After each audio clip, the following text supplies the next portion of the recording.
Alhamdulillah, untuk materi pertemuan hari ini kita akan belajar bersama dan membahas bersama tentang masalah kesejahteraan sosial disabilitas dan pada lansia.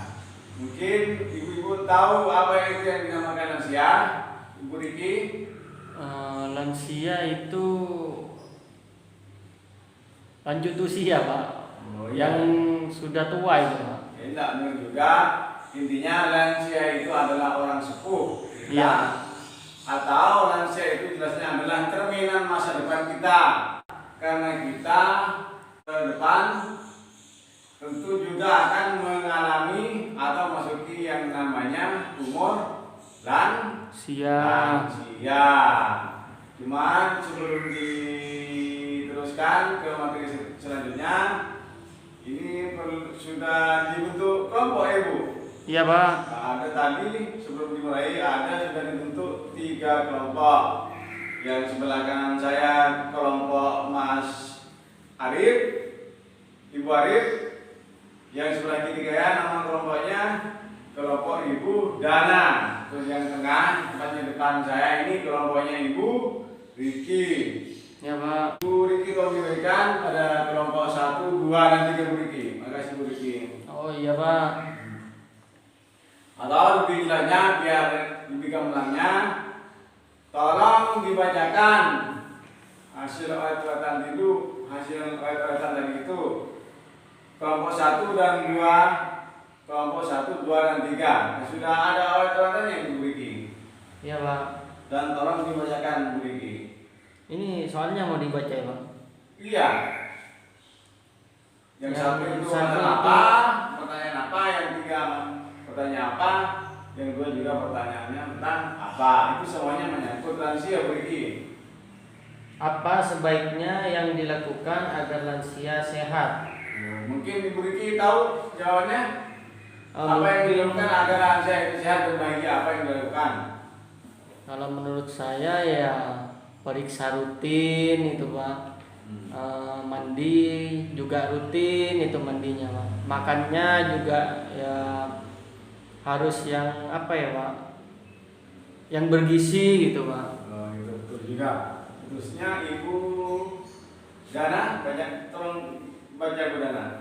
Yang nomor berapa, Pak? Yang 2 ya, Pak. Bu Dana kan sebelah kiri saya. Yang nomor 2 ya, Pak. Iya. Pertanyaannya, Pak. Hal apa yang tidak boleh dilakukan kepada lansia, Pak? Hal-hal apa yang tidak boleh dilakukan kepada lansia? Kenapa demikian? Karena seperti kita ketahui bahwa lansia itu sangat sensitif biasanya ya.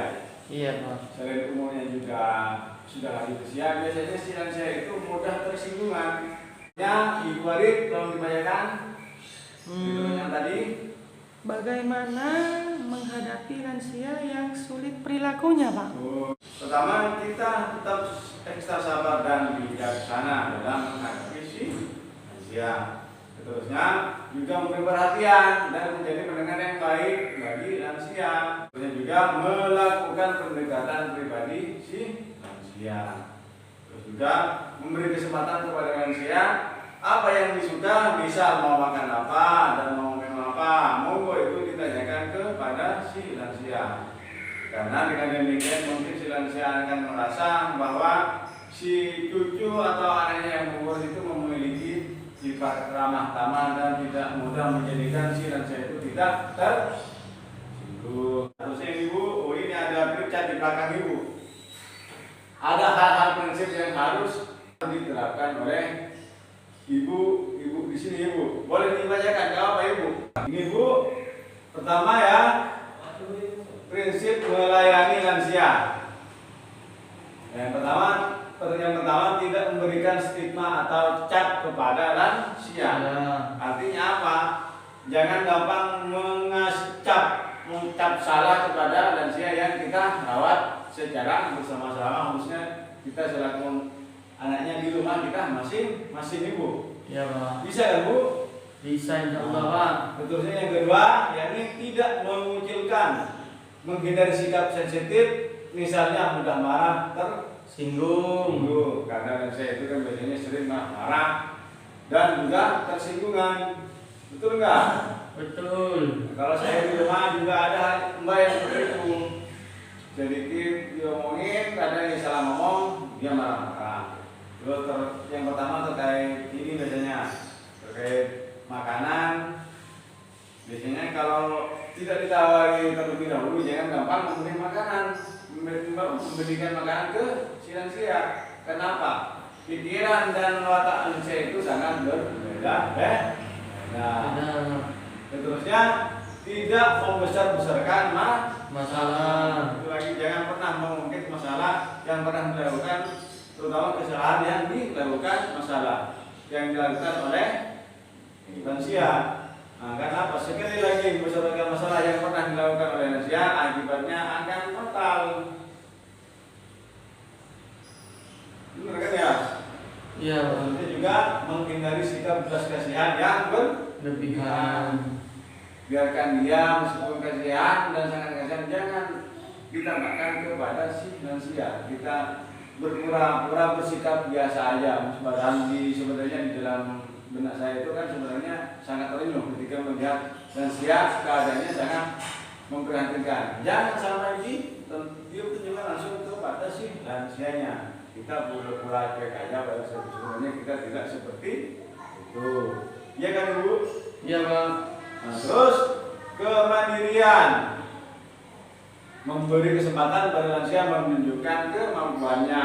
Pada lansia biasanya orang tua biasanya ya, kalau diam duduk manis itu merasa tidak enak. Iya, lansia itu merasa tidak enak jika selama di rumah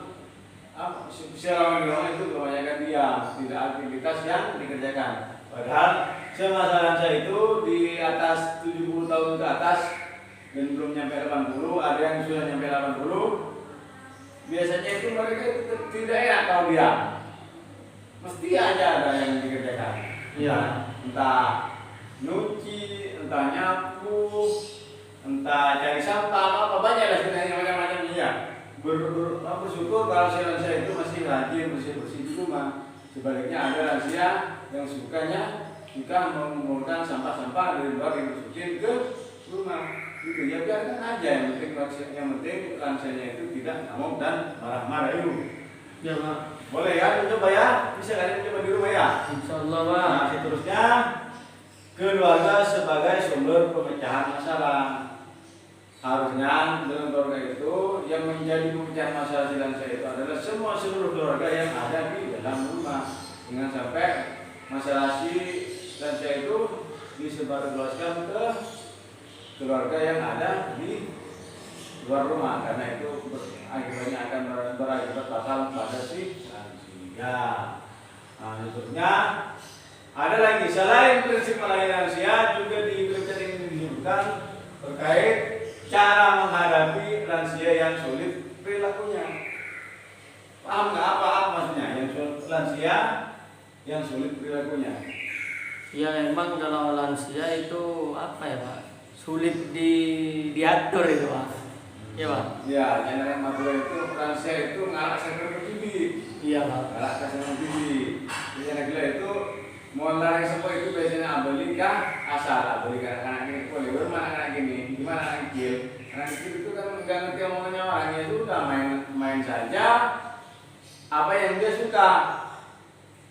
Nah, intinya kita memang harus peka dan intinya harus peka terhadap apa yang dihadapi oleh lansia.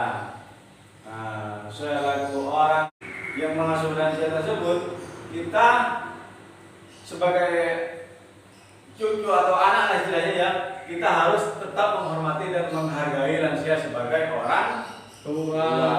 Wajib demikian, karena kalau kita terus siapa lagi yang akan merawat si lansia itu kan ya? Iya Pak.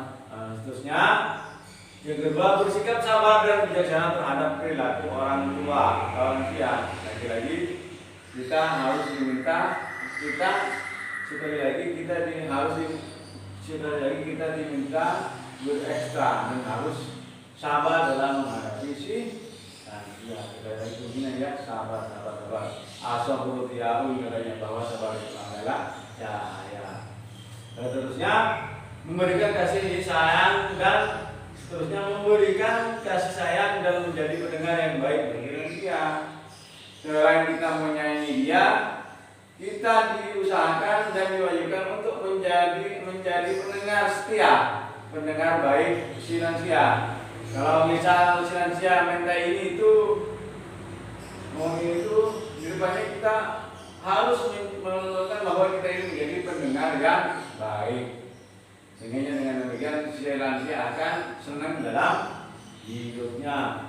Seterusnya melakukan pendekatan pribadi, misalnya dengan meminta nasihat pada orang tua lansia. Misal kita jupinya harus melakukan pendekatan pribadi, seharusnya meminta nasihat kepada. Seterusnya juga beri kesempatan terhadap apa yang disukai lansia, termasuk kapan dia mau mandi, apa yang dia mau makan, apa yang dia mau kerjakan supaya tidak membahayakan dirinya. Turuti kemauannya. Misal tanya kapan mau mandi dan dipersiapkan itu lebih baik. Seterusnya juga masalah makanan juga ditanyakan, bang sampai mau makan apa dan minumnya juga apa. Kasihan jangan disuruh mandi sendiri terus disuruh makan atau menyediakan makan sendiri, karena sekali lagi lansia itu rentan. Biasanya ya kalau kita tahu ya rentan apa? Rentan sakit dan juga rentan jatuh. Itu pun kalau sudah jalannya tidak normal ya. Kasihan sekali lagi kalau kita siapa lagi yang akan membantu lansia. Paham Ibu? Paham Pak. Nah, demikian ya. Semoga pertemuan sore ini memberi manfaat untuk kita.